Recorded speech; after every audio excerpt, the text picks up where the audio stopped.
No one's escaped me yet. Fear. And I don't mean it metaphorically, or rhetorically, or poetically, or theoretically, or in any other fancy way. I'm deaf. Straight up. Shh, don't tell. This is gonna be fun.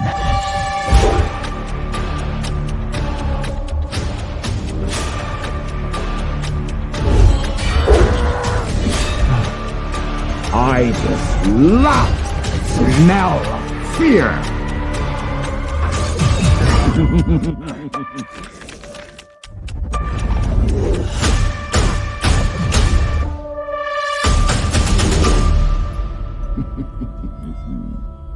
I've enjoyed the chase, but I think we've reached the end now, you and I. The Green Reaper and friends, how 5 different cultures image death. You're probably familiar with the Green Reaper, but do you know about the other symbols of death around the world? The vulture, the crow, yeah. Death is a tough topic. It's both the one event that unites all living things, and also one of the hardest ideas to warp your head around. Humans have responded to death by studying it, rationalizing it, or just plain old ignoring it. How do you understand the nature force? One option is to make death more concrete. I'm sorry, my English is not great. By giving it a bodily form, creating literally personifications of death. Today, you'll probably only see these personifications of death in United States during Halloween because they're considered a spooky curiosity more than anything else. But looking at the history of death with a capital D in various cultures reveals a lot about how cultures deals with the end of life. There are a lot of deaths out there to choose from, but here are a few of the most famous. Thanatos, Greece. One of the first personifications of death comes from Greece mythology. Thanatos name came from, I can't even say that because that is a different, okay, well, okay, meaning to die. He is the son of Length, the night, and Erebus, the darkness, as well as the twin brother of Hypnos, sleep. The familial relations alone reveal a lot about how the Greeks thought of death. Thanatos, it should be noted, was the god of non-violent death, and he was depicted as an attractive man with wings. He carried an distinguished torch. Thanatos guides people to the underworld, and thus fall the category of death, called the psychopomp, which comes from Greek word, whatever. Psychopompos means guide of soul. Most figures of death are psychopompos, and it shows a belief that death is a transition into another stage, a being rather than final ending. The afterlife in Greek mythology was the underworld, or Hades. It was very natural place to be, not particularly good or bad. For Greek, death was a peaceful passage into the eternal slumber. Yuma, India. Yuma's India death.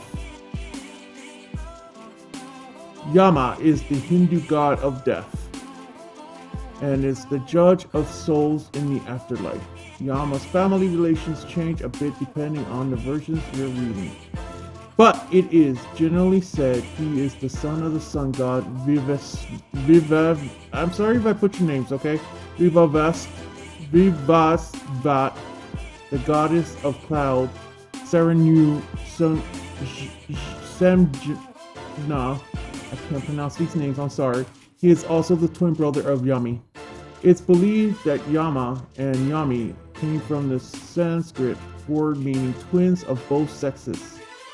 Yama has blue or green skin, is dressed often in red robes and has red eyes. Altogether, Yama's appearance is more grandiose than scary. In Hindu belief, when a person dies, their soul arrives in Yama's Kalisi palace to be judged in front of Yama. Everything a person did in their life is spread out so that Yama can make a decision as to whether the person is worthy of reward or punishment. A person's soul can be banished to one of the 21 hells, given happy immortality in Yama's kingdom, or be reborn as another being to be given another chance at living a good life. Yama is not necessarily a malevolent god, especially because a person's fate is left up to their deeds in life, which is also a feature of many other belief systems. Banshee, Ireland's. Oh my god, the Banshees. Oh. I never thought the Banshees were deaf, huh? In Irish mythology, death is foretold by the female spirit called the Banshee. The name comes from Old Irish Banstead or Bainstead, I can't say this, meaning woman of the fairy mound. The earliest reference to banshees come from 14th century in Ireland.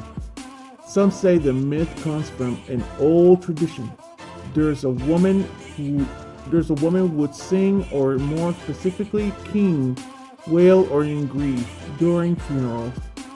Thus the banshee was a fairy singer mourning the death of the person. The idea of the banshee today is that it is an old, terrifying woman with silver hair, ragged clothes that screeches as an omen of death. But that's simply most Halloween-y version of the mythology. The one universal truth of the banshee is that hearing one is indeed an omen of death. But beyond that, the folklore varies quite a bit. In some stories, they appear as a beautiful woman. In others, they are ragged and spooky. In some places, their singing is a shrill screech. In others, it's low, beautiful singing. Death has been a very common part of Irish life over the centuries because of war and famine. So that will be why the banshee evolved into a more terrifying figure over time.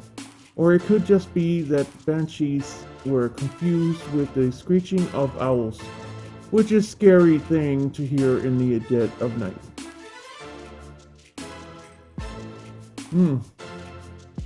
The Green Reaper in Europe. He looks like a skeleton, don't he? They have all kinds of forms, man. The idea of the Angel of Death has existed in Europe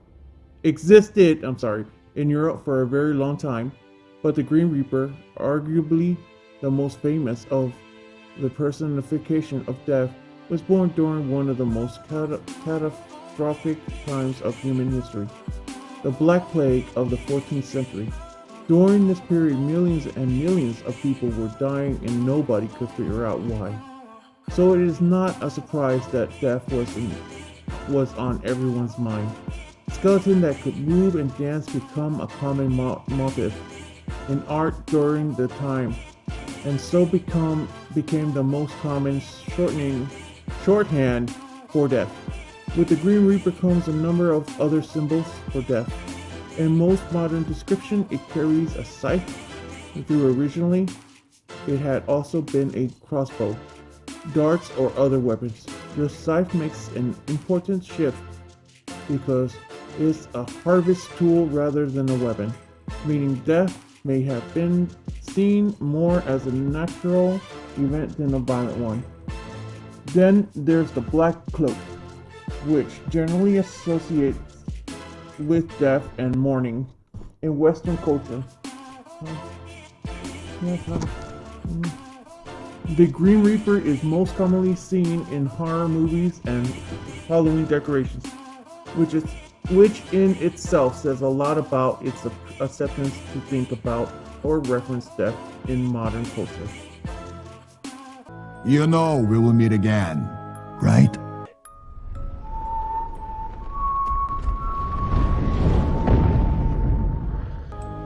Sí, hasta la muerte.